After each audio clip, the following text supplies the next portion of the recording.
Exile Prime here, back with another DC Multiverse video, and it's going to be a review on General Zod from Rebirth. And if you happen to be new to my channel, please remember to subscribe and hit that like button to support it. So let's take a look at General Zod here in the package, and he looks awesome. Nice villainous pose.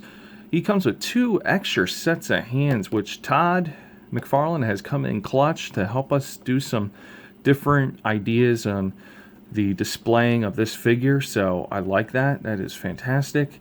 We have Multiverse and General Zod at the bottom of the box. You get the card and you get a black regular stand, which is still pretty cool. General Zod on the side, DC Rebirth, Mcfarlane Toys right down here.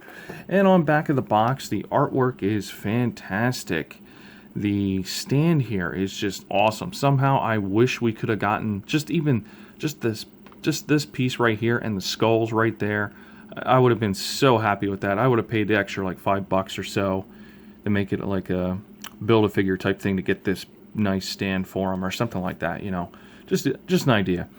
But anyway, here's the other figures, and they look really good. I can't wait to get my hands on some of these guys as well.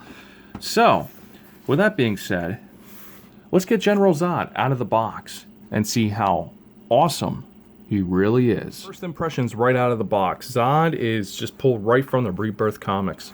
It's awesome to get a great representation of this character in toy form, of course. And it would go great with the Rebirth Superman if you happen to have them. The aesthetics of the molded detail throughout this figure, the Kryptonian armor and everything he's wearing between the bracers and everything, they look really good. A lot of detail there. Nice detail even on his gloves that he's wearing. Really cool.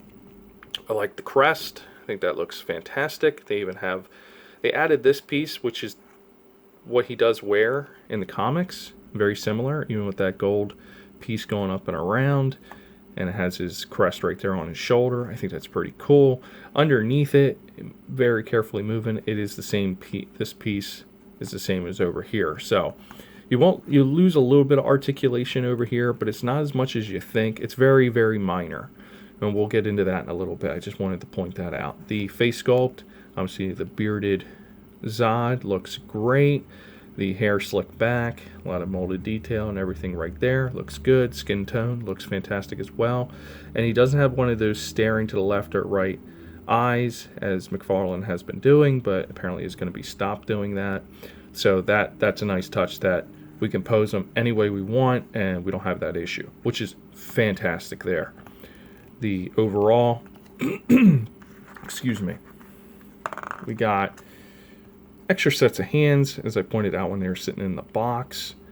And you get 2 open hands, 2 fisted hands, and 2 hands that you can hold something with, which is really cool because some figures don't get an extra set of hands at all. And then you're like, well, why do I have an open hand to hold something that character in particular wouldn't hold anything?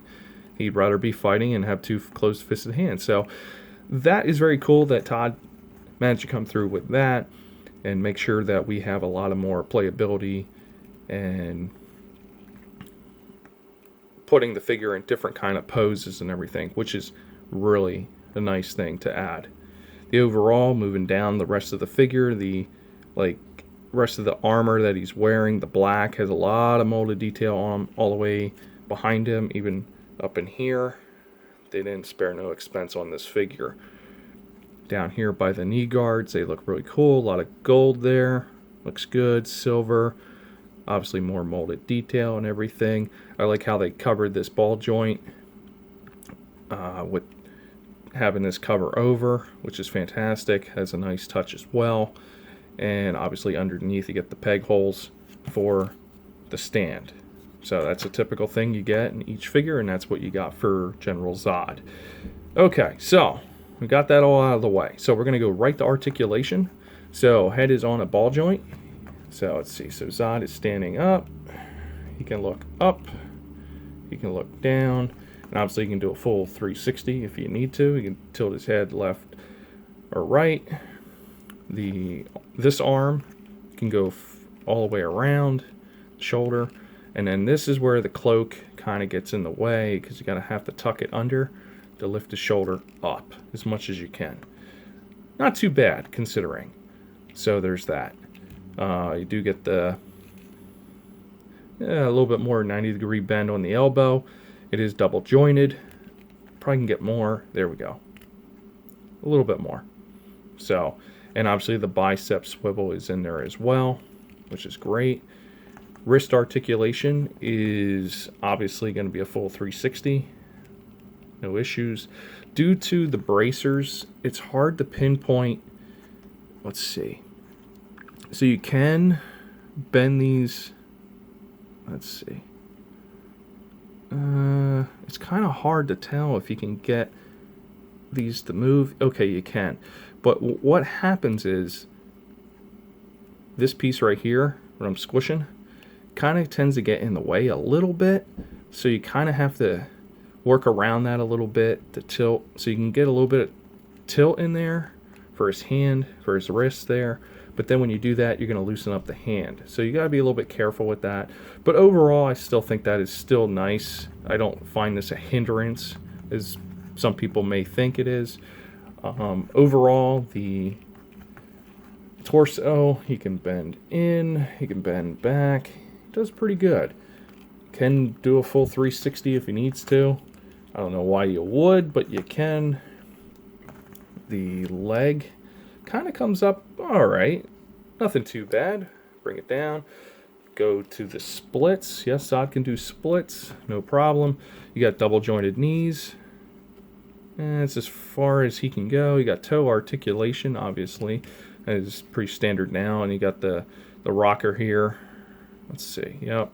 You can turn it side to side there. So overall, that is the full articulation of General Zod. Oh, I'm sorry. We have to take a look at this shoulder because we have this piece covering it. So you still get the bicep swivel. I just want to cover that. You still get the double jointed elbow and everything at the wrist, all the same. But this piece right under here, it's over here. You can still get a full 360, but then you're going to be lifting this up, and then you got to make sure this stays under and doesn't get caught on it. So you don't want to be doing. See how that's going to do that. And you still have the butterfly joint in there as well. So there is still quite a bit of articulation even on this shoulder. You just have to be careful on how you're moving this around because it's glued down from right under this part right here. Now I'll assume, and it's going to be pegged in and glued back here underneath. We're going to start taking a look at this card right here. We got General Zod, Rebirth. This is the same artwork from back of the box. It's a great trading card from Rebirth. I've probably said that at least 3 times now. But overall, it's Drew Zod. I'm just going to call him General Zod. Once considered a military hero of the planet Krypton, General Zod decided he would rather rule his world than serve it.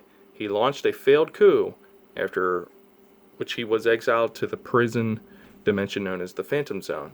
Soon after, Krypton exploded and the years flew by, but General Zod remained safe in the Phantom Zone without aging. Over the years, he's escaped time and time again, and used his Kryptonian powers to threaten Earth, all the while declaring that his enemy Superman will die, or kneel before Zod. So, I think that's pretty cool. Nice database right there, data file. So that's a fantastic card. I'm going to add that to my collection. So there's that.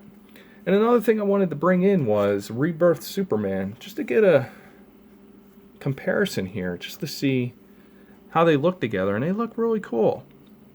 So there's Superman from Rebirth, the Mcfarlane Toys. And here we have General Zod next to Zur-En-Arrh, Batman. Nice shot between the two figures, and just to tease which DC figure I'm working on next. And Blight from Future's End, Joker Bot Build-A-Figure. Honestly, Zod brings it to the table. They captured the likeness from Rebirth, right from the comics. It's just a fantastic figure. They didn't hold back on the detail, the articulation, the extra set of hands alone. Like, they didn't have to add them in. And as I was pointing out, Superman only came with 2 one set of hands, you know, so he can actually, you know, fight with the two-fisted hands. Other than that, he didn't come with anything else. Obviously, that is still a fantastic figure. But even they went the extra mile of making sure there's a lot of paint apps on Zod. And the extra accessories alone just really helps. Makes this character really stand out. And definitely is going to be, most likely right now, is definitely in my top 10 by the end of this year for 2022. And I can't wait to see what else Mcfarlane Toys brings to the table.